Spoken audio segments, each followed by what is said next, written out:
নারী পুরুষের সংমিশ্রণ, নারী পুরুষের একসঙ্গে চলা, একসঙ্গে বসা, একসঙ্গে উঠা, একসঙ্গে কাজে যাওয়া, কর্মক্ষেত্রে নারী পুরুষ একসঙ্গে থাকা, শিক্ষার ক্ষেত্রে শিক্ষার অঙ্গনে নারী পুরুষ একসঙ্গে থাকা, বাসের মধ্যে নারী পুরুষ একসঙ্গে থাকা, অফিসে আদালতে নারী পুরুষ একসঙ্গে থাকা, স্কুলে কলেজে নারী পুরুষ একসঙ্গে বসা, একসঙ্গে সহযাপন, একসঙ্গে সহাবস্থান ইসলাম কখনো সমর্থন করে না, কখনো অনুমোদন দেয় না।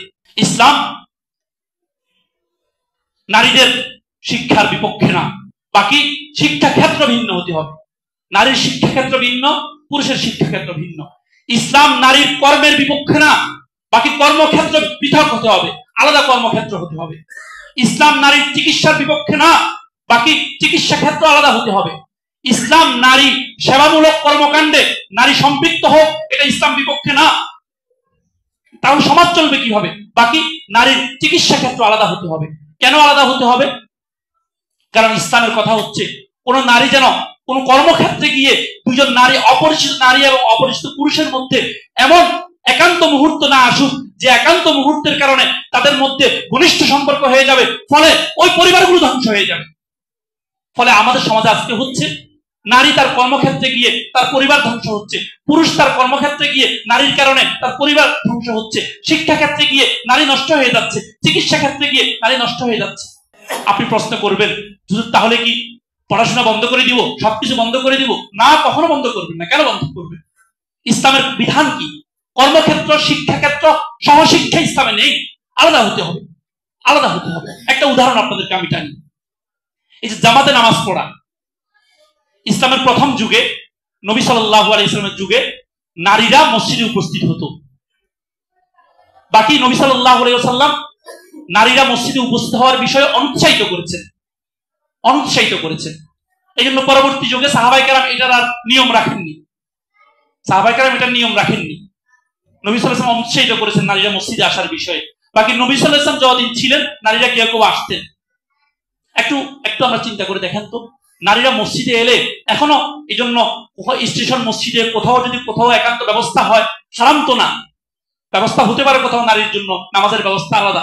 কি নারী পুরুষ কি একসাথে নামাজ পড়ে মসজিদে, আলাদা ব্যবস্থা হয়? কথা বলেন আমার সাথে, জি বলেন। আলাদা ব্যবস্থা হয়, নারীরা আলাদা নামাজ পড়ে। নারীদের দরজা পুরুষের দরজা একসাথে না আলাদা? বলেন আলাদা। তাহলে যদি মসজিদে নামাজ পড়তে এলে নারীর যদি নামাজের জায়গা আলাদা হয়, তাহলে কর্মক্ষেত্রে নারী আলাদা জায়গা হবে না কেন? শিক্ষা ক্ষেত্রে নারী আলাদা জায়গা হবে না কেন? নামাজের সময় এলে তো এমনিতে মন নরম থাকে, এমনিতে গুনার বিষয়ে ভয় থাকে, সেখানে আল্লাহ নবী আলাদা করতে বলেছেন। সেখানে যদি আল্লাহ নবী আলাদা করতে বলেন, তাহলে কর্মক্ষেত্রে কেন আলাদা হবে না? শিক্ষা ক্ষেত্রে কেন আলাদা হবে না? চিকিৎসা ক্ষেত্রে কেন আলাদা হবে না? আমরা নারী শিক্ষার বিপক্ষে বলছি না, নারীর চিকিৎসার বিপক্ষে বলছি না, নারী সেবার বিপক্ষে বলছি না। এগুলো সমাজের জরুরি অনুষঙ্গ, জরুরি প্রয়োজন, অবশ্যই প্রয়োজন, কিন্তু ক্ষেত্র আলাদা হতে হবে। একটু চিন্তা করে আমাদের বাবাদের বয়সে যারা আছেন এখানে, আপনারা একটু চিন্তা করে দেখেন তো, আপনাদের যুগে, আপনাদের সময় গার্লস স্কুল ছিল, অনেক বালিকা বিদ্যালয় ছিল, বালকদের জন্য আলাদা বিদ্যালয় ছিল, বালিকাদের জন্য আলাদা বিদ্যালয় ছিল।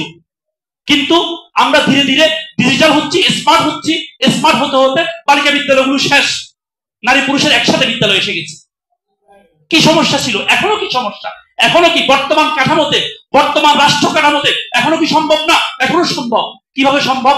যতগুলো স্কুল আছে, কিছু স্কুলকে নারীদের জন্য আলাদা বরাদ্দ হবে, কিছু স্কুলকে পুরুষদের জন্য আলাদা বরাদ্দ হবে, কিংবা নারী পুরুষের টাইমিং আলাদা হবে। সকাল থেকে নিয়ে 12টা পর্যন্ত পুরুষরা পড়বে, 12টা থেকে নিয়ে 3টা পর্যন্ত নারীরা পড়বে। প্রত্যেকের যাওয়া আসা আলাদা হবে, প্রত্যেকের টাইমিং আলাদা হবে, কিংবা বিদ্যালয় আলাদা হবে। একই বিদ্যালয়ের মধ্যে 5টা ভবন থাকলে 2টা ভবন নারীদের জন্য থাকবে, 3টা ভবন পুরুষদের জন্য থাকবে। কি সমস্যা? এখনো সম্ভব, বর্তমান পরিস্থিতিও সম্ভব যদি আমরা এভাবে করি। কিন্তু সমস্যা হচ্ছে আমাদের মধ্যে সচেতনতা নেই। আর যখন কেউ কোন হুজুর কিংবা কেউ এ বিষয়ে কথা বলে, তখন আমরা তাকে ট্যাগ লাগিয়ে দিই, সে নারী শিক্ষার বিরোধী। নারী শিক্ষার বিরোধী না আমরা, নারী চিকিৎসার বিরোধী না। নারী ডাক্তার না হলে আমাদের মা বোনকে চিকিৎসা কোথায় করাবো? আমরা বলতে চাচ্ছি হচ্ছে কর্মক্ষেত্র আলাদা, শিক্ষাক্ষেত্র আলাদা, সহাবস্থান, সংমিশ্রণ, এটা কখনো ইসলাম সমর্থন করে না, ইসলাম কখনো এটা সাপোর্ট করে না, করতে পারে না।